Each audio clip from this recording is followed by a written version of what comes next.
जिसको ठीक होना होगा अपने आप हो जाएगा। कौड़ी के मोल तूने, किसके मोल? कौड़ी। कौड़ी के मोल तूने इस हीरे को बेच डाला, संसार क्या है सपना वो भी अजब निराला। निषाद राजगुह से लक्ष्मण भैया ने कहा, निषाद जी आप जिनके लिए रो रहे हैं ये राम जी जीव नहीं है, राम जी क्या है? ब्रह्म है। राम जी क्या है? ब्रह्म। राम ब्रह्म परमार्थ रूपा, अभिगत अलख अनादि अनुरूपा। निषाद जी पूछे ये परमार्थ क्या है? लक्ष्मण जी कहते हैं, निषाद जी परमार्थ सखा परम पर मारत। हे सखा, परम परमार्थ यही है क्या? मन क्रम बचन राम पद ने। मन से, साथ में बोलिए, मन से, जोर से बोलिए, वचन से और व्यवहार से। अब इसके बाद ना बोलिएगा, हो गया। इन तीनों प्रकार से राम जी के चरण में प्रेम हो जाए, यही जीवन का सबसे बड़ा परमार्थ है। बतिया बुझा रहा है? भगवान के श्री चरण में प्रेम जागृत हो जाए, यही जीवन का असली परमार्थ है। सवेरा हुआ और निषाद राजगुह से राम जी बरगद के वृक्ष के दूध को मंगाए और लक्ष्मण भैया के साथ अपने केश में लगाकर प्रभु ने सिर पर जटाओं का मुकुट बना लिया। सुमंत जी ने हाथ जोड़कर कहा, प्रभु पिताश्री ने आपके वापस लाने के लिए कहा है। राम जी ने सत्य की दुहाई देकर के सुमंत जी को मना कर दिया। सीता मैया ने भी वापस जाने से मना कर दिया और राम जी ने बरबस सुमंत जी को वापस भेजा। बरबस राम सुमंत पठाए। सुमंत जी को भेजने के बाद अब भगवान गंगा जी के तट पर गंगा जी को पार करने के लिए आए और यहां से भगवान के एक भक्त की कथा प्रारंभ होती है। किनकी कथा पता है आप लोग को? नहीं पता? जोर से कहिए। केवट भैया की कथा प्रारंभ होती है। हमारे आपके मध्य ब्याहवा आपे करला बाबू, बहुत बहुत बधाई। फोन आया था लेकिन हम कथा में व्यस्त थे इसलिए आ नहीं पाए। आप सब जानते हैं परम आदरणीय एमएलसी श्रीमान ब्रजेश सिंह जी, उनके सुपुत्र बाबू यहाँ पर उपस्थित हैं। बहुत बहुत स्वागत आपको। जय जय। राम जी पहुंचे अब गंगा जी के तट पर गंगा जी को पार करने के लिए। साथ में लक्ष्मण भैया है, सीता मैया है, निषाद राजगुह भी हैं। आपसे एक बात कहूं, पिछली रात्रि जहां लक्ष्मण जी निषाद जी वार्ता कर रहे थे, ये केवट भैया वहीं बगल में पहरा दे रहे थे और पहरा देते देते सब सुन लिए हैं कि राम जी जीव नहीं है, राम जी ब्रह्म है और राम जी के चरणों में प्रेम करना ही असली परमार्थ है। सवेरे सवेरे निषाद राजगुह के पास केवट जी दौड़कर बोले सरकार हमारी इच्छा पूरी की जाए। निषाद राज बोले, कहो क्या इच्छा है? केवट जी बोले, सरकार आप पूरे नगर में डुगडुगी बजवा दीजिए आज, कि आज कोई भी नाविक गंगा के किनारे न जाए। निषाद जी पूछे क्यों? केवट भैया बोले, सरकार हम चाहते हैं कि राम जी हमारी नाव में बैठ के गंगा के उस पार जाएं, इसलिए हम रात भर ईमानदारी से सेवा किए हैं, पहरा दिए हैं। निषाद जी बोले, ठीक है कोई बात नहीं। डुगडुगी बज गई। केवट जी को छोड़कर कोई नाविक गया नहीं गंगा किनारे। केवट भैया गए, नाव को किनारे से खोले, बैठे, अब बीच गंगा में जाके खड़े हो गए नाव लेकर। कहें सोचे यदि किनारे रखूंगा राम जी सीधे आके चढ़ी के बोले ले चलो फिर क्या होगा, आउट ऑफ रीच रखो इनसे, दूर लेके गए। राम जी किनारे गए। एक प्रश्न है, गुरु जी के स्वामी के साथ सेवक चल रहा हो, यदि स्वामी के साथ कौन? सेवक। तो गाड़ी की व्यवस्था स्वामी करेंगे कि सेवक करेगा? सेवक करेगा। राम जी और लक्ष्मण जी में सेवक कौन है? तो नाव किसको मांगनी चाहिए? राम जी काहे मांग लिए? प्रश्न है ना भाई। राम जी खड़े रहते, लक्ष्मण भैया व्यवस्था करते कि राम जी कैसे जाएंगे। यहां दर्शन करिए, राम जी जान रहे हैं कि आज केवट जी नाव लेकर आने वाले नहीं है, मना कर देंगे नहीं लाऊंगा। राम जी जान रहे हैं, राम जी अपने भाई साहब को भी जान रहे हैं कि इनको ना सुनने की आदत नहीं है, ये हाई टेम्पर के आदमी है, जहां केवट ना कहेंगे तुरंत निकाल के बाण मार देंगे ये। तो अपने भगत को आज बचाना है ना, इसलिए राम जी ने लक्ष्मण भैया से कहा कि लक्ष्मण आप पहले देखिए मैनेजमेंट कैसे किया जाता है, आप पहले सीखिए। लक्ष्मण जी बोले जो आज्ञा प्रभु, आप ही मांगिए और आप दर्शन करिए। पूरे जगत को देने वाले भगवान आज केवट भैया के सन्मुख हाथ फैला के खड़े हो गए। बाबा कहते, राम जी ने कहा मांगी नावन केवट आना, मांगी नावन केवट आना। ऊपर से कहो ये तुम्हारा मरम मैं जाना, कहो ये तुम्हारा मरम मैं जाना। चरण कमल रज कहूँ सब कहे, चरण कमल रज कहूँ सब कहे। मानुष करनी मोरे कछुआ, मानुष करनी मोरे कछुआ। मैंने सुना है छुवता शिला भई नारे सुहाए, छुवता शिला भई नारे सुहाए। आहन तेना काठ करे नारे, आहन तेना काठ कठिनाई। राम जी तरनी मुनि घरनी होए जाए,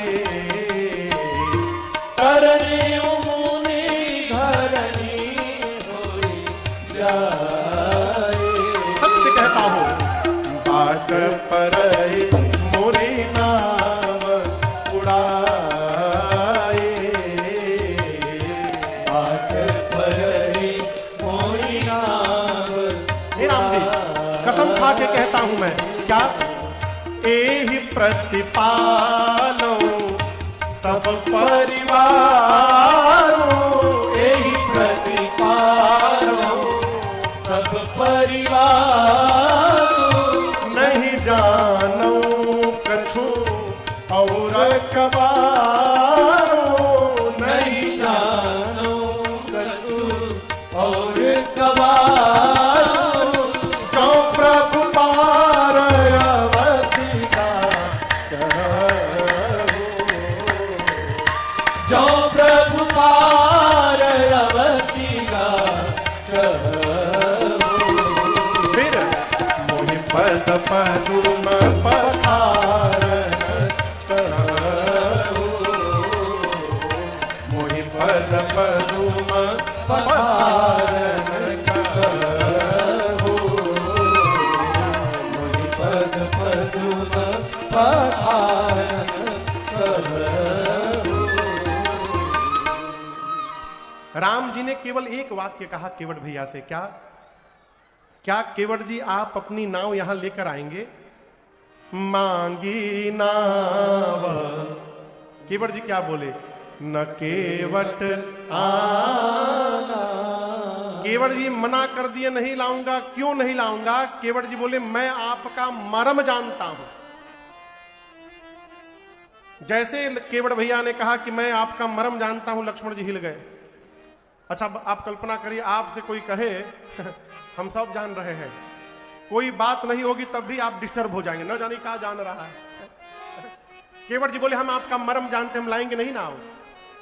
लक्ष्मण जी बोले भैया जन्म से आपके साथ मैं लगा हूं, आज तक मैं आपका मर्म नहीं जान पाया। ये अभी अभी आए केवट जी कहते हैं आपका मर्म जानते हैं। राम जी बोले पूछो कौन सा मर्म जानते हैं, क्या जानते हैं? केवट जी से लक्ष्मण भैया बोले कि क्या जानते हैं आप? केवट भैया बोले यही जानता हूं कि ये कौन है। लक्ष्मण जी बोले इसमें क्या जानने वाली बात है, बताइए क्या जानते हैं। केवट भैया हाथ जोड़कर बोले देखिए प्रभु, ये नाव चलाना हमारा खानदानी काम है। बाबा नाव चलाएं, बाबूजी चलाएं, बाबूजी के बाद मैं चला रहा हूं, हमारी बात हमारा लड़का भी नाव ही चलाएंगे। हम डेली यहां पर हजारों लोगों को इस पार उस पार करते हैं राम जी। लेकिन आपसे एक बात कहना चाहते हैं, आज जिस प्रकार आपने नाव मांगी है ना, इस तरह से आज तक किसी ने मुझसे नाव मांगी नहीं थी। लक्ष्मण जी बोले इसमें क्या अलग हो गया? केवट भैया बोले आज तक जो भी आया मुझे आदेश देता रहा, ऐ केवट नाव लेकर इधर आओ। हम आदेश किसको देते हैं? अपने सेवक को, अपने नौकर को। लेकिन आज राम जी आपने आदेश नहीं किया है, आपने निवेदन किया है कि केवट जी क्या आप अपनी नाव लेकर आएंगे? हम निवेदन उससे करते हैं जब हम जानते हैं कि मांगी जा रही वस्तु हमारी नहीं है, सामने वाले की है। आज तक जो भी आया राम जी मुझे नौकर बनाता रहा, पहली बार कोई आया है जो मुझे इस नाव का मालिक बना रहा है। और सामने वाले को मालिक बनाना ये भगवान को छोड़कर कोई नहीं कर सकता। मैं मर्म जान गया आप कौन है, मैं नहीं लेकर आऊंगा। हाँ, केवट जी कहते प्रभु मैंने सुना है आपके पांव में जो रज कण है, धूल है, वो कोई सामान्य रज नहीं है, उसमें जड़ी बूटी है, मनुष्य बना देती है वो। हम लाएंगे नहीं नाव, जब तक आप पांव धुलाकर वो जड़ी बूटी बाहर नहीं निकालेंगे मैं आपको नाव पे पांव रखने नहीं दूंगा। लक्ष्मण जी राम जी को देखकर मुस्कुरा कर बोले भैया एक बात बोले, पहली बार आपने मैनेजमेंट संभाला भैया और फेल हो गया। आप मांगे मना कर दिया, मैं मांगता मना करता तो बता दिया होता। लक्ष्मण राम जी बोले इसीलिए तो नहीं मांगने दिया, आप बता दिए हो तो। बोले भैया मना कर दिया नहीं लाऊंगा। राम जी बोले कोई बात नहीं, मेरा भक्त है। लक्ष्मण बोले क्या मतलब? जो जो आपकी बात न माने सब आपके भगत। राम जी बोले और कौन नहीं मान रहा है मेरी बात? लक्ष्मण जी बोले पीछे देखिए, 1 घंटा पहले आपने सुमंत जी को कहा रथ लेकर वापस अयोध्या जाइए, देखिए पेड़ के नीचे खड़े हैं, गए नहीं, इधर ही देख रहे हैं। उनको आप बोले कि चले जाओ, वो जा नहीं रहे हैं।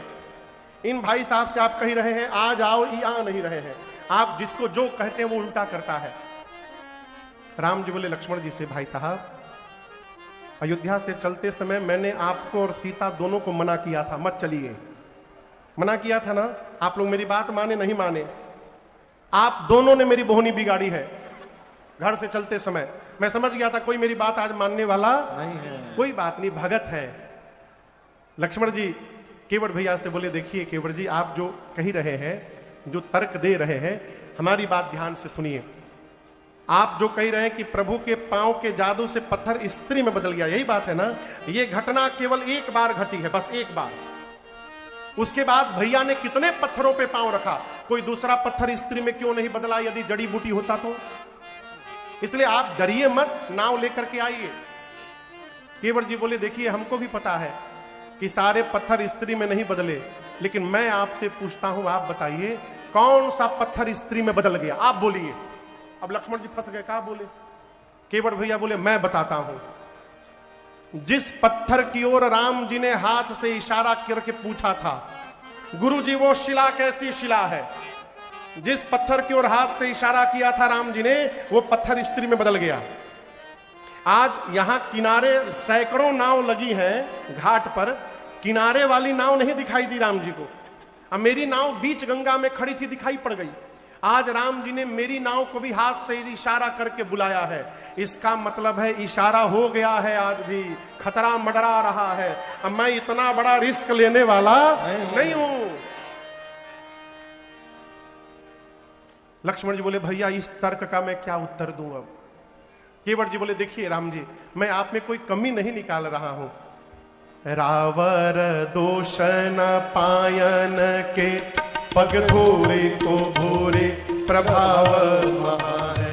रावर दोष न पायन के पग धोरे को भोरे प्रभाव महा है।